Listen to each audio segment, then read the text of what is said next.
রাজ্য জুড়েই রান্নার গ্যাস বা এলপিজির সংকট তৈরি হয়েছে, ছড়িয়ে পড়েছে আতঙ্ক। এই অবস্থায় জরুরি ভিত্তিতে বৈঠক করেছেন মুখ্যমন্ত্রী মমতা বন্দ্যোপাধ্যায়। সাংবাদিকদের মুখোমুখি হয়ে তিনি জানিয়েছেন, রাজ্য সরকার একটা এসওপি তৈরি করবে, সাপ্লাই চেইন যাতে বন্ধ করা না হয় তার জন্য কেন্দ্রীয় সরকারের কাছে আর্জি জানিয়েছেন তিনি। এই আবহে কেন্দ্রীয় সরকারকে তুলোধনা করে মুখ্যমন্ত্রীর গ্যাস ডিলারদের তার বার্তা, রাজ্যে মজুদ গ্যাস বাইরে পাঠাবেন না।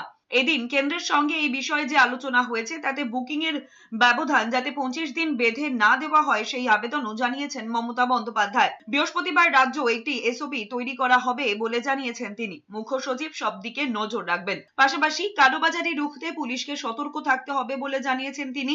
একই সঙ্গে মুখ্যমন্ত্রী জানিয়েছেন, ডিলারেরা আশ্বাস দিয়েছে যে স্বাস্থ্যক্ষেত্র, মিড ডে মিল, আইসিডিএস সেন্টারগুলিতে কোনো সংকট পরিস্থিতি তৈরি হবে না।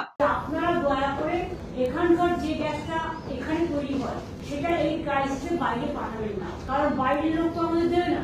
আমরা রিকোয়েস্ট করছি মিড ডে মিলে যেন প্রবলেম না হয়, হেলথে যেন হসপিটালে প্রবলেম না হয়, হস্টেলগুলোতে যেন প্রবলেম না হয়, ডোমেস্টিক ফ্যামিলি, সাধারণ গৃহস্থ পরিবার তাদের যেন প্রবলেম না হয়।